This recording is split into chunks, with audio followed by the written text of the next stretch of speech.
Hello everyone. आज हम जो टॉपिक डिस्कस करने वाले हैं वो है इंटर नेटवर्किंग और आईपी वर्जन 4 प्रोटोकॉल का हेडर फॉर्मेट। जैसा कि आप सभी लोग जानते ही हैं कि जब भी हम नेटवर्क के अंदर में दो नोड्स के बीच में कम्युनिकेशन कराते हैं तो वहाँ पर ओएसआई की जो नीचे की दो लेयर्स हैं, दैट इज फिजिकल लेयर और डेटा लिंक लेयर, ये दोनों लेयर रिस्पॉन्सिबल होती है। लेकिन जब हम कम्युनिकेशन कराना चाहते हैं नेटवर्क के बाहर, मतलब आउटसाइड द नेटवर्क किसी नोड के साथ में अगर आप कम्युनिकेशन कराना चाहते हैं तो वहाँ पर ये दो लेयर से काम नहीं चलता है। तो इसको अपन एक एग्जांपल से समझने की कोशिश करते हैं। यहाँ पर आप एक नेटवर्क देख रहे हैं जिसके अंदर में 4 लेन्स हैं और एक वाइड एरिया नेटवर्क से मिलकर एक बड़ा लार्ज नेटवर्क बना हुआ है। इस नेटवर्क के अंदर में आप देख रहे हैं एक नोड है ए जो कि एक लेन से कनेक्टेड है और एक नोड है डी जो किसी दूसरे लेन से कनेक्टेड है। तो जब हम कम्युनिकेशन करना चाहते हैं फ्रॉम नोड ए, कोई पैकेट सेंड करता है टू नोड डी, तो उस केस में फिर क्या होगा? इन केस ऑफ अगर हम फिजिकल लेयर और डेटा लिंक लेयर की बात करते हैं तो उस केस में फिर क्या होगा? नोड ए से पैकेट जाएगा, होप टू होप डिलीवरी है, node to node delivery perform करती है दोनों लेयर्स। तो नोड ए से पैकेट जाएगा to the next node that is router S1, जो कि उसको आगे फॉरवर्ड करेगा to the wide area network. इसके अंदर में कई और दूसरे नोड से होते हुए होप टू होप डिलीवरी का यूज करके कई दूसरे नोड से होते हुए जाएगा टू द राउटर S3, और S3 फिर उसको आगे to the destination node D forward करेगा। मगर अब यहाँ पर अगर हम प्रॉब्लम को समझें तो यहाँ पर प्रॉब्लम ये आ रही है कि जब कोई पैकेट आ रहा है टू राउटर S1, तो S1 राउटर को नहीं पता है कि जो डी नोड है वो किस पर्टिकुलर नेटवर्क से कनेक्टेड है और उस नेटवर्क तक पहुंचने के लिए S1 राउटर को किस इंटरफेस पर इस पैकेट को आगे फॉरवर्ड करना है। तो यहाँ पर जब तक राउटर के पास में इंफॉर्मेशन नहीं है कि उसको आगे किस इंटरफेस पे पैकेट फॉरवर्ड करना है, तो वो उस पैकेट को आगे फॉरवर्ड नहीं कर पाएगा। यहाँ पर अब एंट्री होती है हमारी जो नेक्स्ट लेयर है, दैट इज नेटवर्क लेयर। तो नेटवर्क लेयर जो है वो क्या है? वो सोर्स टू डेस्टिनेशन डिलीवरी की रिस्पॉन्सिबिलिटी लेती है। इससे केस में क्या होता है? हर राउटर जो है अपनी एक राउटिंग टेबल मेंटेन करता है जिसके अंदर में पूरे नेटवर्क की जो है राउटिंग इंफॉर्मेशन वो स्टोर करके रखता है। तो जब भी कोई पैकेट उस तक आता है तो वो चेक करता है कि इसे किस पर्टिकुलर इंटरफेस पे मैं फॉरवर्ड कर सकता हूँ यूजिंग द राउटिंग टेबल। अब इसको अगर हम डिटेल में समझे तो नेटवर्क लेयर जो है वो सोर्स पर, डेस्टिनेशन पर और इंटरमीडिएट राउटर्स जितने भी आना है उन पर किस तरीके से वर्क करती है। तो सबसे पहले हम देखते हैं कि सोर्स पर ये लेयर किस तरीके से वर्क करती है। एट द सोर्स लेवल क्या होता है कि जो भी इंफॉर्मेशन डेटा जो है, जो इंफॉर्मेशन है उसको हायर लेयर प्रोटोकॉल से मिलती है नेटवर्क लेयर को, वो उसको प्रोसेस करती है। और प्रोसेस करने के मतलब क्या है कि उसको एक पैकेट के फॉर्म में कन्वर्ट करती है। जो भी इंफॉर्मेशन उसको मिल रही है फ्रॉम अपर लेयर, उसका एक पैकेट बनाने का काम मेन होता है नेटवर्क लेयर का। तो जो पैकेट जब वो बनाती है तो पैकेट के अंदर में जो पैकेट होता है उसके दो पार्ट्स मेन होते हैं, एक होता है उसका हेडर और एक होता है उसका पेलोड। तो जो पैकेट वो क्रिएट कर रही है उसके हेडर फॉर्मेट के अंदर में वो इंफॉर्मेशन डालती है कि सोर्स नोड क्या है, उसका आईपी एड्रेस क्या है, और डेस्टिनेशन नोड क्या है जिस पर इस पैकेट को डिलीवर करना, और उसका आईपी एड्रेस क्या है। ये इंफॉर्मेशन को वो प्रोसेस करके लोअर लेयर, जबकि डेटा लिंक लेयर, उसको फॉरवर्ड कर देती है। जो डेस्टिनेशन पार्ट है, डेस्टिनेशन नोड जो है उस पर नेटवर्क लेयर की जो काम है वो क्या है कि जब भी उसके पास में कोई पैकेट रिसीव होता है वो सबसे पहले हेडर को चेक करती है। हेडर के अंदर में चेक करती है कि जो डेस्टिनेशन एड्रेस मेंशन किया हुआ है वो डेस्टिनेशन एड्रेस उसी पर्टिकुलर नोड का है या नहीं है। अगर वो मैच होता है तो वो आगे उसको प्रोसेस करती है और उस पैकेट को, पैकेट का जो पेलोड वाला पार्ट है, मतलब जो डेटा है, जो इन्फॉर्मेशन है उस पैकेट के अंदर आई हुई है, उसको टू अपर लेयर को फॉरवर्ड करती है। तो सोर्स पर और डेस्टिनेशन पर जो एक्टिविटीज परफॉर्म करती है नेटवर्क लेयर वो हमने अभी देखी। इसके बाद में हम देखेंगे कि जो इंटरमीडिएट राउटर्स हैं वहां पर जो है वो क्या एक्टिविटीज परफॉर्म की जा रही है। तो जैसे कि आप देख रहे हैं कि जो राउटर है उसके पास में जब भी कोई पैकेट आता है तो सबसे पहले वो क्या करता है? उस पैकेट को का हेडर चेक करता है। हेडर चेक करने के बाद में उसको प्रोसेस करता है और चेक करता है कि राउटिंग टेबल के अकॉर्डिंग कि इस पर्टिकुलर पैकेट को आगे किस इंटरफेस पर फॉरवर्ड करना है। और फिर उस पैकेट के अंदर से जो डेटा होता है उसको निकाल के उसको एक नया हेडर ऐड करता है, या जो हेडर है उसके अंदर वो इंफॉर्मेशन को चेंज करता है कि आगे किस पर्टिकुलर इंटरफेस पे इसको फॉरवर्ड करना है और वो नया उसका जो एड्रेस है वो क्या रहेगा। वो इन्फॉर्मेशन चेंज करने के बाद में आगे उसको अगेन डेटा लिंक लेयर पर फॉरवर्ड कर देता है। Same process next intermediate router पर भी परफॉर्म होती है और सेम उसके अगले इंटरमीडिएट राउटर पर। ये प्रोसेस तब तक परफॉर्म होती जाएगी जब तक कि वो राउटर जहाँ पर ये डेस्टिनेशन डायरेक्टली कनेक्टेड है, जब तक कि ये पैकेट उस राउटर तक नहीं पहुँच जाता। तो ये एग्जैक्ट प्रोसेसिंग होती है हमारी नेटवर्क के अंदर में, जब भी हम कोई पैकेट को from source to destination deliver करते हैं। अब नेक्स्ट चीज़ जो हम डिस्कस करने वाले हैं वो है कि इंटरनेट जो है हमारा वो किस अप्रोच को फॉलो करता है और किस टाइप का इंटरनेट प्रोटोकॉल जो है वो किस अप्रोच को फॉलो करता है और कैसे टाइप का वो कनेक्शन यूज होता है। तो सबसे पहले हम देखते हैं कि ये इंटरनेट जो हमारा वो डेटाग्राम अप्रोच को फॉलो करता है। इट मीन्स क्या है, जो हमारा इंटरनेट है नेटवर्क लेयर के लेवल पर अगर हम बात करें तो वो एक पैकेट स्विच्ड नेटवर्क होता है। पैकेट स्विच्ड नेटवर्क मतलब आप जानते ही हैं कि जो स्विचिंग है वो 3 तरीके की होती है, सर्किट स्विचिंग, मैसेज स्विचिंग और पैकेट स्विचिंग। तो जो इंटरनेट हमारा होता है वो पैकेट स्विच्ड नेटवर्क की टेक्निक को यूज करता है। और पैकेट स्विच्ड नेटवर्क भी हम जानते हैं कि 2 तरीके के होते हैं, एक होता है वर्चुअल सर्किट नेटवर्क और एक होता है डेटाग्राम नेटवर्क।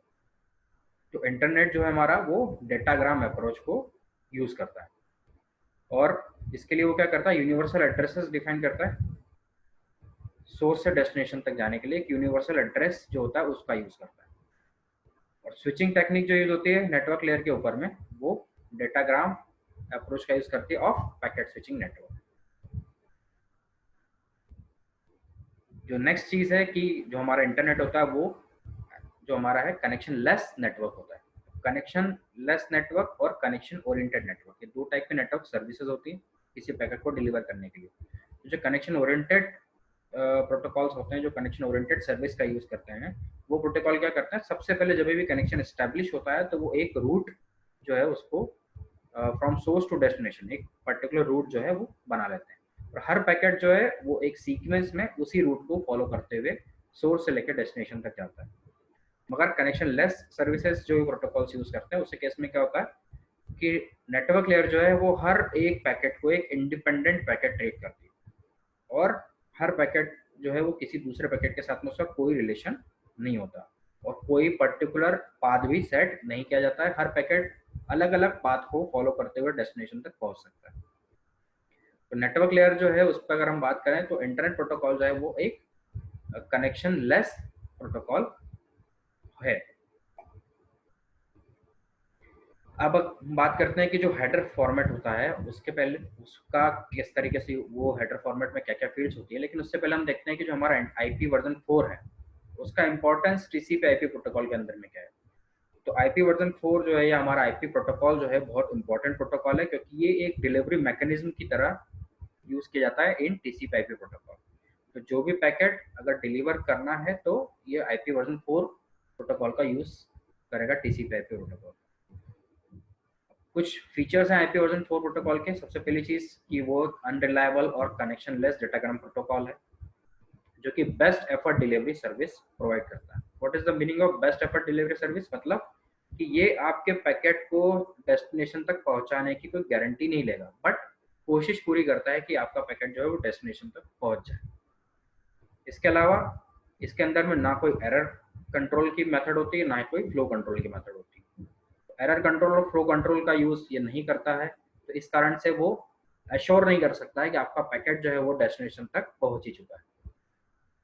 अब अगर आपको मान लीजिए कहीं कहीं हम ऐसी सर्विसेज होती हैं जहाँ पर हमको कनेक्शन की रिलायबिलिटी मोर इम्पोर्टेंट है, हमको चाहिए कि हमारा पैकेट वहाँ तक डिलीवर हुआ है या नहीं हुआ ये पता चले, तो उसके केस में फिर हम क्या कर सकते हैं, जो हायर लेयर प्रोटोकॉल्स हैं टीसीपी उसको हम कंबाइन कर सकते हैं विद आईपी टू परफॉर्म एक कनेक्शन ओरिएंटेड सर्विस की तरह वो वर्क करें। अब हम बात करें IP version 4 is also connection less protocol और फॉर पैकेट स्विच नेटवर्क जो कि डेटाग्राम अप्रोच का यूज करता है। अब ये जो है हमारा आईपी वर्जन 4 का हेडर फॉर्मेट होता है। तो जैसा कि आप देख रहे हैं इस हेडर फॉर्मेट को जो टीसीपी के अंदर अगर हम रिप्रेजेंट करते हैं इस हेडर फॉर्मेट को तो वो रिप्रेजेंट किया जाता है 4 बाइट्स के फॉर्म में। हर 4 बाइट्स के फॉर्म में हम इसको डिवाइड करके और उसको फिर रिप्रेजेंट करते हैं। जो एक्चुअल साइज होता है हेडर का वो मिनिमम 20 बाइट्स और मैक्सिमम अप टू 60 बाइट्स का हो सकता है। और टोटल अगर हम देखें जो हमारा पेलोड है, जो हमारा डेटा है वो होता है 0 से लेके 65,515 बाइट्स का। तो अगर हम देखें जो आप ऊपर एक देख रहे होंगे 20 से लेके 65,536, ये टोटल हमारा डेटा साइज है। और मिनिमम जो 10 से लेके 20 है वो हमारा हेडर फॉर्मेट। तो टोटल हमारा साइज अगर हम देखें, टोटल लेंथ अगर हम देखें हमारे पैकेट की, तो वो होती है 0 से लेके 65,535। It means 2 to the power 60। अब वन बाय वन इसकी हम फील्ड को डिस्कस करेंगे। तो जो सबसे पहली फील्ड इस हेडर फॉर्मेट के अंदर में होती है, सबसे पहली फील्ड जो होती है वो होती है वर्जन। तो जो वर्जन फील्ड हमारी है वो वर्जन फील्ड रिप्रेजेंट करती है कि जो हेडर फॉर्मेट हमारा है वो वर्जन 4 का हेडर फॉर्मेट है या आईपी वर्जन 6 का हेडर फॉर्मेट है। आईपी वर्जन 4 का हेडर फॉर्मेट है, इट मीन्स जो वर्जन फील्ड है वो 4 बिट की फील्ड है। तो ये 4 बिट रिप्रेजेंट करती है एक फिक्स्ड वैल्यू जो कि होती है 0100। 0100 है, इसको जब हम डेसिमल में कन्वर्ट करते हैं तो हमको मिलती है वैल्यू 4। तो it is a version 4 header, इसलिए यहाँ पर वैल्यू जो होगी फिक्स वैल्यू रहेगी 0100। ठीक है। जो नेक्स्ट फील्ड हमारी है वो होती है हेडर लेंथ। ये भी अगेन 4 बिट की एक फील्ड होती है। ये 4 बिट की फील्ड जो है ये रिप्रेजेंट करती है कि जो हेडर है हमारा, उस हेडर की एक्चुअल लेंथ कितनी है। सिर्फ हेडर हेडर अगर हम देखें तो उसकी एक्चुअल लेंथ कितनी है। अब ये भी एक 4 बिट की फील्ड है, तो इसकी रेंज जो है वो हमारी कहाँ से हो सकती है, 0000, मतलब 40 से लेके 41 तक हो सकती है। अब आप अगर इसको कन्वर्ट करते हैं इन डेसिमल, तो 40 मतलब अगर हम उसको डेसिमल में कन्वर्ट करेंगे तो 0 मिलता है, और 4 वंस को अगर हम डेसिमल में कन्वर्ट करते हैं तो 15 मिलता है। तो 0 से लेके 15 हेडर लेंथ साइज बताता है। बट मैंने आपको इससे पहले थोड़ी देर पहले बताया कि जो मिनिमम साइज ऑफ हेडर होता है वो कितना होता है, 20 बाइट्स का। तो अब आप अगर रिप्रेजेंट करते हैं 0 बाइट या 15 बाइट, तो ये कहीं पर भी 20 बाइट शो नहीं करता है। तो इसको आप किस तरीके से रिप्रेजेंट करेंगे, तो यहाँ पर हम मल्टीप्लाई बाय 4 टेक्निक का यूज करते हैं। तो जो भी वैल्यू इस पर्टिकुलर फील्ड के अंदर होती है उसको हम करते हैं मल्टीप्लाई बाय 4। तो जो मैक्सिमम वैल्यू हमारी आती है, मतलब 4 टाइम 1 इसको जब हम डेसिमल में कन्वर्ट करते हैं तो हमको क्या वैल्यू मिलती है, 15। तो अब उस 15 को मल्टीप्लाई बाय 4 अब जब आप करते हो तो वो टोटल हो जाती है 60। तो जो मैक्सिमम साइज ऑफ हेडर हमारा मिल सकता है 60। अब हम बात करते हैं मिनिमम साइज ऑफ हेडर की। तो मिनिमम साइज ऑफ हेडर तो हमारा 0 है, क्योंकि 4 zeros को जब हम देखते हैं तो वो हमको मिलता है 0। अब 0 इंटू 4 अगर आप करोगे तो वो वैल्यू हमको स्टिल मिलेगी 0। तो 0 साइज का भी हेडर नहीं हो सकता। तो यहाँ पर फिर हम क्या करते हैं कि यहाँ पर हम 0 से लेके 0, 1, 2, 3 और 4, ये 4 जो हमारी वैल्यूज है उसको हम यूज नहीं करते हैं। इसके बजाय हम क्या करते हैं, स्टार्ट करते हैं फ्रॉम 5। जो 5 है उसको जब आप मल्टीप्लाई करते हो विथ 4, तो जो वैल्यू मिलती है वो मिलती है हमको 20, जो कि एक मिनिमम साइज ऑफ हेडर होता है। तो जो value minimum value header length field के अंदर होगी वो क्या होगी, 0101, और इसे बढ़ते बढ़ते अप टू कहाँ तक जाएगी, 1111। और इसको फिर हम कैसे फाइंड आउट करेंगे हेडर लेंथ को, तो 0101 मल्टीप्लाई बाय 4 मतलब 5 मल्टीप्लाई बाय 4, और 1111 मल्टीप्लाई बाय 4 मतलब 15 मल्टीप्लाई बाय 4। तो जो मिनिमम साइज है हमारा वो होगा 20, और मैक्सिमम साइज जो है वो हमारा होगा 60। अब जो नेक्स्ट फील्ड हमारी होती है हेडर फॉर्मेट के अंदर में होती है सर्विसेज। तो सर्विसेज की अगर हम बात करें तो सर्विसेज जो है वो IETF जो है वो इस 8 बिट फील्ड जो है उसको, उसका इंटरप्रिटेशन पहले सर्विस टाइप होता था, अब उसको डिफरेंशियल सर्विसेज के फॉर्म में उसको रिप्रेजेंट किया जाता है। तो सबसे पहले हम देखते हैं कि सर्विस टाइप जो पहले यूज किया जाता था वो क्या होता था और क्या क्या फील्ड्स उसके पार्ट्स होते थे। तो जो सर्विस टाइप इंटरप्रिटेशन होता था वो 3 बिट उसकी प्रेसिडेंस बिट्स होती थी उसके अंदर में, और 4 बिट होती थी टाइप ऑफ सर्विस बिट्स, और जो लास्ट बिट होती थी वो जनरली यूज नहीं की जाती थी, उसको रिजर्व बिट के तौर पर रखा जाता था। जो पहले 3 बिट्स होती थी प्रेसिडेंस बिट, वो उस पर्टिकुलर डेटाग्राम की प्रायोरिटी को डिफाइन करने के लिए यूज की जाती थी इन कंजक्शन। जब भी कहीं नेटवर्क के अंदर में कंजक्शन आता था तो वहां पर वो प्रायोरिटी सेट करना किसी पर्टिकुलर पैकेट की, उसके लिए प्रेसिडेंस बिट का यूज़ किया जाता था, मगर ये प्रेसिडेंस बिट कभी भी यूज़ वर्जन 4 के अंदर में नहीं की गई। नेक्स्ट जो उसकी 4 बिट्स हैं जो कि हमारे टाइप ऑफ सर्विस बिट्स हैं।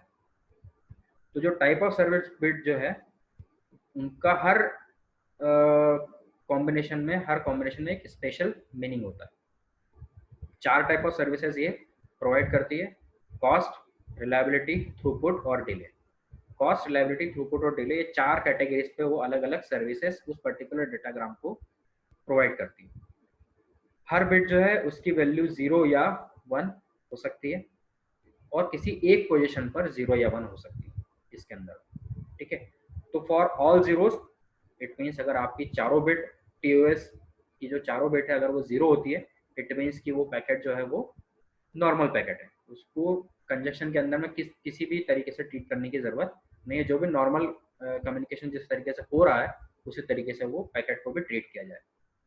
इन केस ऑफ 0001 अगर लास्ट बिट 1 है तो मतलब जो कॉस्ट इफेक्टिव कम्युनिकेशन जहां हमको परफॉर्म करना है वहां पर हम इस पर्टिकुलर कॉम्बिनेशन का यूज करते हैं।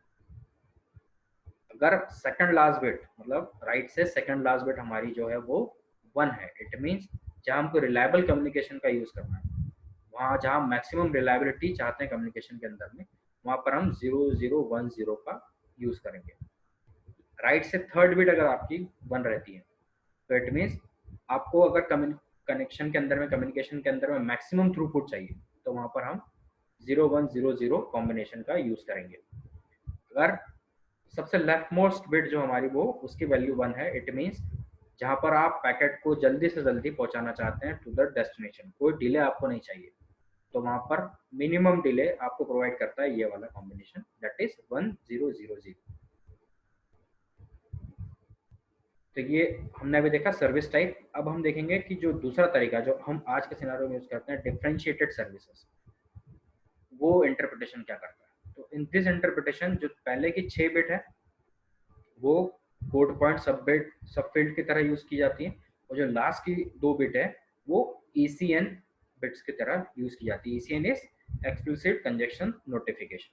तो जब भी कोई नेटवर्क में कंजक्शन ऑकर हो रहा है तो वहां पर ये सेंडर को ये 2 बिट जो है लास्ट की 2 बिट्स ये बताती हैं कि नेटवर्क में कहीं ना कहीं कंजक्शन ऑकर हो रहा है, तो आप जो ट्रांसमिट कर रहे हैं जो सेंड कर रहे हैं पैकेट उसकी स्पीड कम कर दें।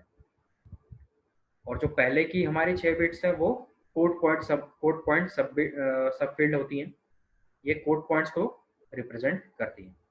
अब इन कोड पॉइंट के केस में भी जो हमारी राइट की 3 फील्ड्स हैं, 3 बिट्स हैं, वो अगर ऑल 0 रहती हैं, राइट साइड की कोड पॉइंट वाले पार्ट की राइट साइड की तीनों बिट अगर हमारी ऑल 0 है तो जो लेफ्ट की 3 बिट्स है हमारी वो सेम सर्विस टाइप इंटरप्रिटेशन की तरह ही वर्क करेंगी फिर। लेकिन अगर राइट की बिट ऑल जीरोस नहीं है तो उस केस में फिर जो 6 बिट है वो 64 अलग अलग कैटेगरीज में अलग अलग प्रायोरिटीज असाइन कर दी।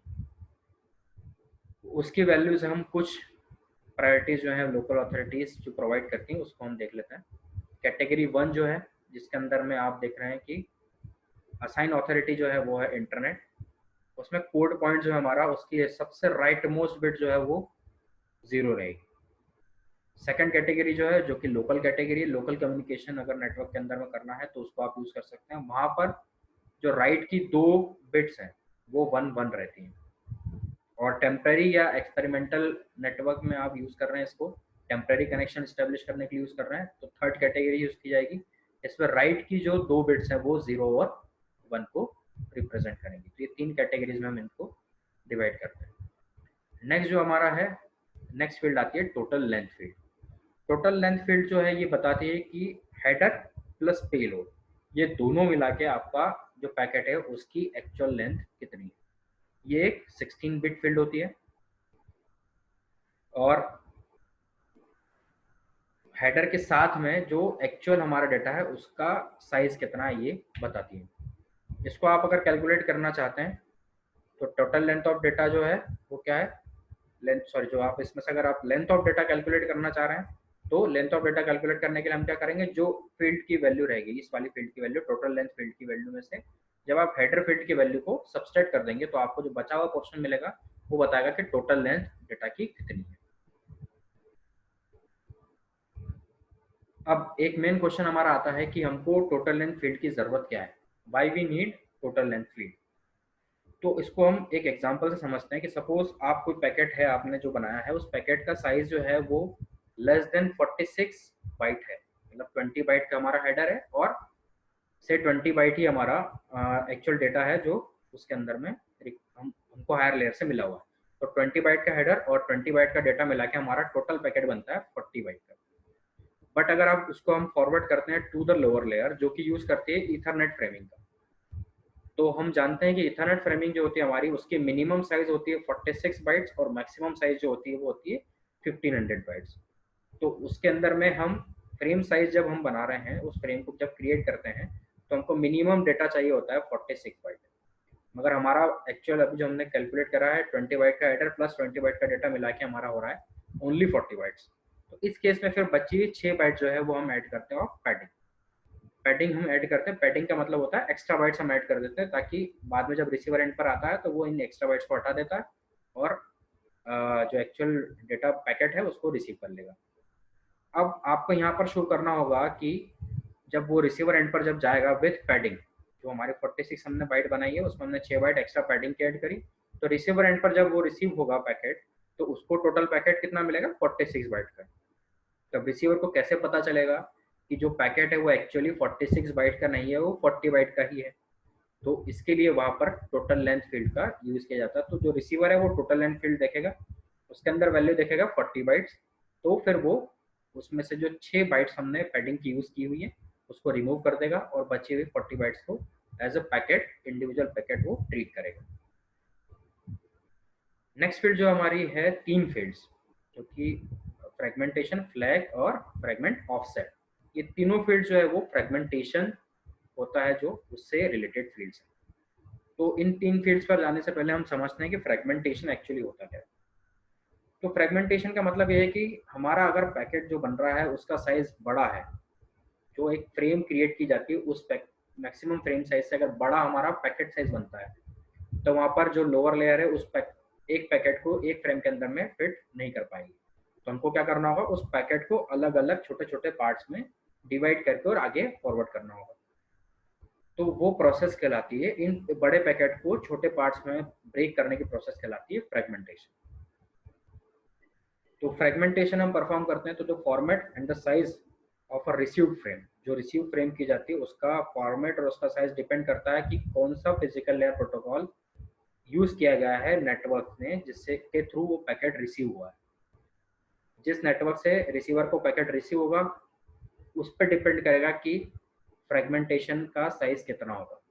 और अगर सेंडर साइड पर अगर हम बात करें तो जिस पर्टिकुलर नेटवर्क से हो के वो पैकेट आगे जाना है उस पर डिपेंड करेगा कि फ्रेगमेंटेशन का साइज हमारा कितना होगा और उसका फॉर्मेट क्या होगा। तो यहाँ पर एक टर्म हम यूज करते हैं maximum transfer unit, MTU।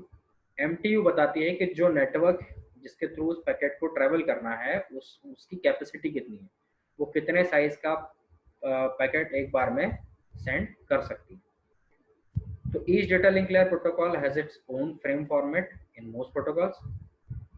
One of the field defines in the format is maximum size of data. Maximum size कितना होगा किसी डेटा, वो कहलाता है MTU. When a datagram encapsulated in a frame, जब हम उसको एक फ्रेम के अंदर इनकैप्सुलेट करते हैं तो जो टोटल साइज होता है उस पर्टिकुलर डेटाग्राम का वो मैक्सिमम साइज से कम होना चाहिए या उसके बराबर होना चाहिए। उससे ज़्यादा का हम उस पर्टिकुलर फ्रेम के अंदर इनकैप्सुलेट नहीं कर पाएंगे। तो जो MTUs होते हैं अलग अलग नेटवर्क्स के, वो इस टेबल के अंदर में मेंशन्ड है। कुछ नेटवर्क्स के MTU जो हाइपर चैनल है उसका मैक्सिमम ट्रांसफर यूनिट होता है 65,535। टोकन रिंग और की बात करते हैं अगर हम तो वो दो टाइप की होती है, 16 Mbps और 4 Mbps की। तो 16 Mbps में होता है 70,914। 4 Mbps के टोकन रिंग जो है उसका साइज मैक्सिमम ट्रांसफर यूनिट होता है 4464। FTTI network, ethernet network, X.25 point to point network, इन सभी नेटवर्क के मैक्सिमम ट्रांसफर यूनिट जो है वो अलग अलग होते हैं। तो जो आप ईथरनेट नेटवर्क में जैसे आप देख रहे हैं मैक्सिमम ट्रांसफर यूनिट कितना है 1500। जैसे मैंने आपको बताया कि ईथरनेट फ्रेम जो होती है उसकी मिनिमम साइज होती है 46 बाइट, मैक्सिमम साइज होती है 1500 बाइट। तो जो मैक्सिमम साइज होता है जो हम एक ईथरनेट फ्रेम को बना सकते हैं होती है 1500 बाइट की। तो यहाँ MTU हमारा होगा 1500 बाइट। अब फ्रेगमेंटेशन जो हमारा नेक्स्ट पार्ट है उससे रिलेटेड हम फील्ड्स देखते हैं। तो फ्रेगमेंटेशन पार्ट जो हमारा था आईपी हेडर का, उसके अंदर में 3 मेन फील्ड्स होती हैं। फर्स्ट होती है आइडेंटिफिकेशन फील्ड, नेक्स्ट होती है फ्लैग और थर्ड फील्ड होती है फ्रेगमेंटेशन ऑफसेट। तो वन बाय वन हम अब इन फील्ड्स को देखते हैं। फर्स्ट फील्ड हमारी होती है आइडेंटिफिकेशन फील्ड। ये एक 16 बिट की फील्ड है जिसमें कि हम जो सोर्स होस्ट जो है वो ओरिजिनेट करता है इस फील्ड को। तो आप जैसे आप समझ रहे हैं कि मल्टीपल प्रोसेसेस एक नोड पर यूज होती हैं, ठीक है। तो हर प्रोसेस जो है वो एक पार्ट जो हम क्रिएट कर रहे हैं, तो हर पार्ट को हम अलग अलग छोटे छोटे पार्ट्स में डिवाइड करेंगे एक पैकेट के। तो फ्रेगमेंट के फॉर्म में जब हम उसको डिवाइड करते हैं तो हम हर फ्रेगमेंट को एक आइडेंटिफिकेशन नंबर प्रोवाइड करते हैं। और ये आइडेंटिफिकेशन नंबर और आईपी एड्रेस सोर्स का, जब इन दोनों का आप कंबाइन करके आगे फॉरवर्ड करते हैं, जो रिसीवर है जब वो चेक करता है कि ये फ्रेगमेंट जो है वो किस पर्टिकुलर आईपी एड्रेस से आया है और उसका आइडेंटिफिकेशन नंबर क्या है, तो इन दोनों के कॉम्बिनेशन से मिला के वो उस पैकेट को रिसीव करता है। अब हमारा हर पैकेट के अलग अलग फ्रेगमेंट जब पहुंचते हैं तो हम जानते हैं कि वो एट अ टाइम एक साथ नहीं पहुंचते हैं, अलग अलग पाथ को फॉलो करते हुए पहुंचते हैं और अलग अलग टाइम पर पहुंचते हैं। तो जब भी वो रिसीवर उनको रिसीव करता जाता है तो इस आइडेंटिफिकेशन नंबर का यूज करके वो चेक करता है कि ये फ्रेगमेंट जो उसको रिसीव हुआ है वो किस पर्टिकुलर पैकेट का फ्रेगमेंट है। तो जो सिमिलर आइडेंटिफिकेशन नंबर के पैकेट्स होंगे, फ्रेगमेंट्स होंगे, उनको वो एक पैकेट में कंबाइन कर लेगा। अब IPv4 प्रोटोकॉल जो है वो एक काउंटर का यूज करता है और हर बार जब भी कोई नया पैकेट आता है तो इस आइडेंटिफिकेशन नंबर के काउंटर को वो इंक्रीमेंट कर देता है bye 1। When the IPv protocol sends a datagram, it copies the current value of the counter to the identification field. तो जब भी नया पैकेट कोई आएगा तो वो 1 से इंक्रीमेंट कर देगा और उसका नंबर जो है वो हर बार उस आइडेंटिफिकेशन फील्ड के अंदर में कॉपी कर दिया जाएगा। अब when a datagram is fragmented, the value in the identification field is copied to all the fragments. जब भी हम एक डेटाग्राम जो है हमारा एक पैकेट जो है उसको हम फ्रेगमेंट्स में पार्ट में डिवाइड करते हैं तो जो आइडेंटिफिकेशन वैल्यू है वो वैल्यू हर फ्रेगमेंट के अंदर कॉपी हम कर देते हैं। जो नेक्स्ट फील्ड होती है वो होती है फ्लैग फील्ड। तो ये एक 3 बिट की होती है जिसकी फर्स्ट बिट जो होती है वो रिजर्व होती है, सेकंड बिट जिसको हम बोलते हैं डू नॉट फ्रेगमेंट बिट। अब अगर इसकी वैल्यू 1 है तो इसका मतलब क्या है, आगे जितने भी इंटरमीडिएट नोड्स हैं वो अब इस पर्टिकुलर पैकेट को फ्रेगमेंट में डिवाइड नहीं कर सकते, ठीक है। मतलब एक बार फ्रेगमेंटेशन हो गया है तो डू नॉट फ्रेगमेंट फील्ड की वैल्यू वहां पर अगर 1 मिल रही है, इट मींस आगे इंटरमीडिएट नोड जितने भी हैं वो आगे इसको और फ्रेगमेंट फर्दर फ्रेगमेंटेशन परफॉर्म नहीं कर सकते। थर्ड बिट जो है वो होती है M, इट मींस ये भी 1 बिट की फील्ड है, मोर फ्रेगमेंट बिट। मोर फ्रेगमेंट बिट का मतलब है अगर इसकी वैल्यू 1 है it means datagram is not the last fragment. मतलब जो फ्रेगमेंट रिसीव हुआ है उसमें फ्लैग बिट, लास्ट वाले फ्लैग बिट की वैल्यू अगर 1 है इट मींस और फ्रेगमेंट्स इसके आना अभी बाकी है, ये लास्ट फ्रेगमेंट नहीं है। तो जो लास्ट फ्रेगमेंट रहेगा उसके केस में क्या होगा, इसकी वैल्यू जो रहेगी वो 0 रहेगी। इट मींस अब ये वाला फ्रेगमेंट जो है वो लास्ट फ्रेगमेंट है, इसके आगे अब सेम आइडेंटिफिकेशन नंबर वाले और फ्रेगमेंट रिसीव नहीं होंगे, ठीक है। तो जो लास्ट वाला फ्रेगमेंट है वो पैकेट के अंदर में सबसे लास्ट में अरेंज कर लिया जाएगा। जो थर्ड फील्ड होती है वो होती है फ्रेगमेंट ऑफसेट। ये एक 13 बिट की फील्ड होती है और ये बताती है कि इस पर्टिकुलर फ्रेगमेंट का पोजीशन क्या है। अब इसको अपन एक एग्जांपल से समझते हैं। तो एक सपोज ये एक एग्जांपल है जिसके अंदर में एक पैकेट था जिसको आपने पार्ट्स में डिवाइड कर दिया है और ये ऑफसेट की वैल्यू बताती है कि ये पर्टिकुलर पार्ट जो है वो किस पोजीशन पर लाई करेगा, इसके पहले वाला कौन सा रहेगा और इसके बाद वाला कौन सा रहेगा। आइडेंटिफिकेशन नंबर फील्ड जो हमने सबसे पहले फील्ड देखी वो बताती है कि ये एक ही पैकेट के पार्ट्स हैं, एक ही पैकेट के फ्रेगमेंट्स हैं।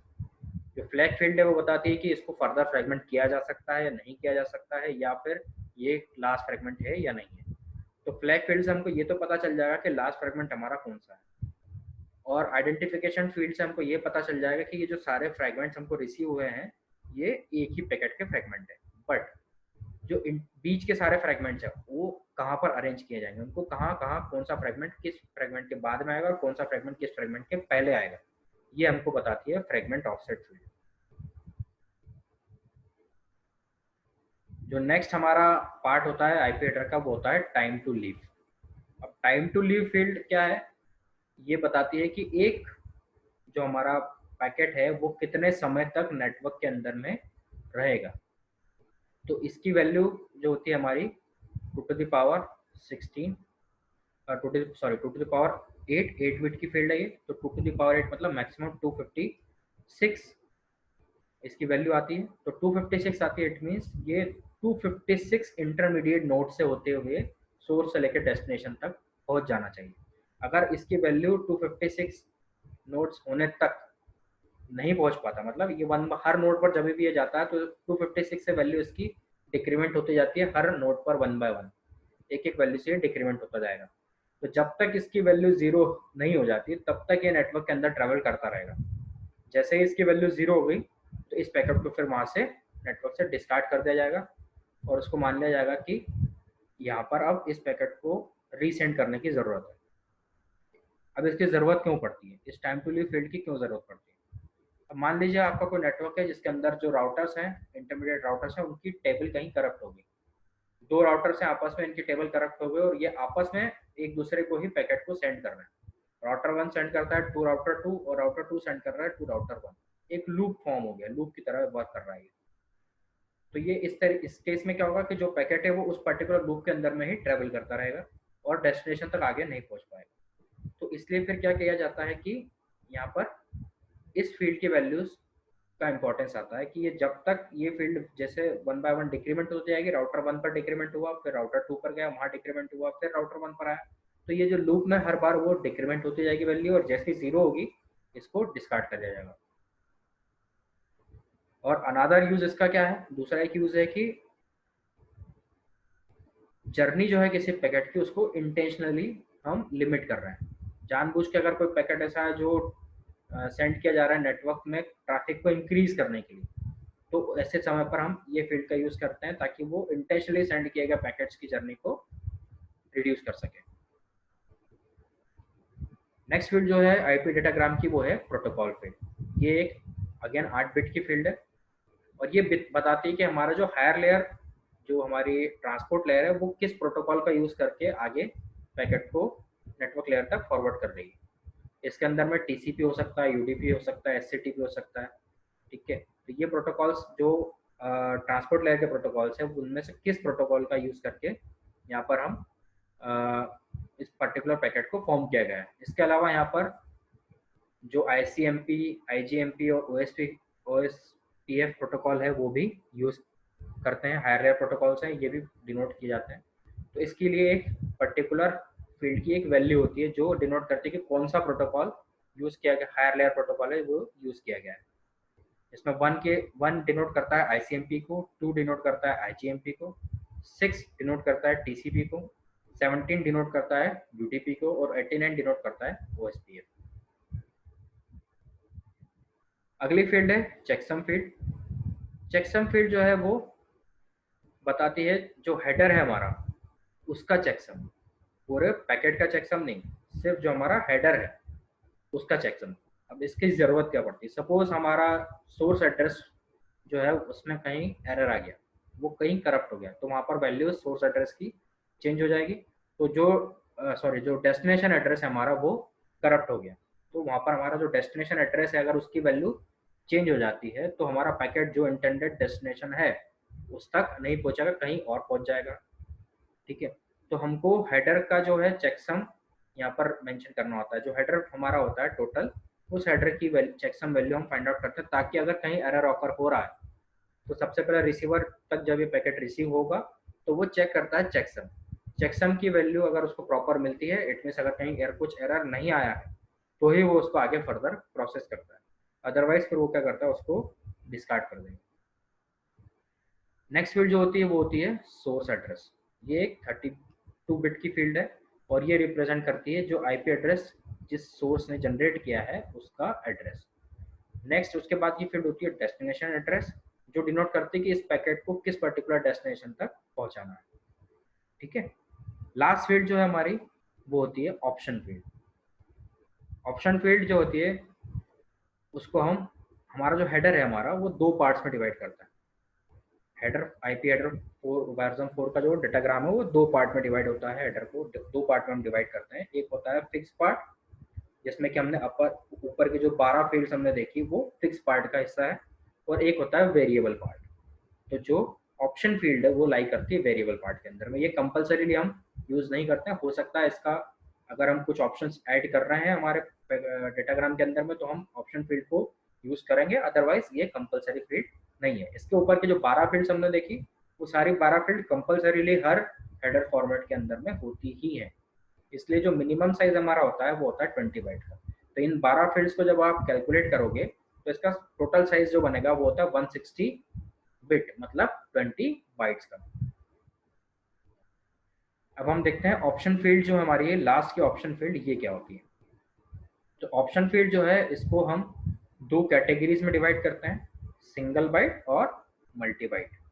तो सिंगल बाइट के अंदर में हमारे आते हैं नो ऑपरेशन और एंड ऑफ ऑप्शन, ये हम आगे अभी देखेंगे कि ये दोनों होते क्या हैं।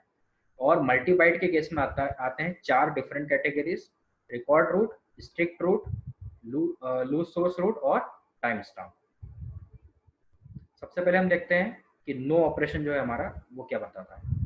तो जो हमारा नो ऑपरेशन ऑप्शन है ये एक 1 बाइट का ऑप्शन है, used as a filler between the options. मतलब जो डिफरेंट ऑप्शंस हम यूज कर रहे हैं उनको सेपरेट करने के लिए नो ऑपरेशन का यूज किया जाता है।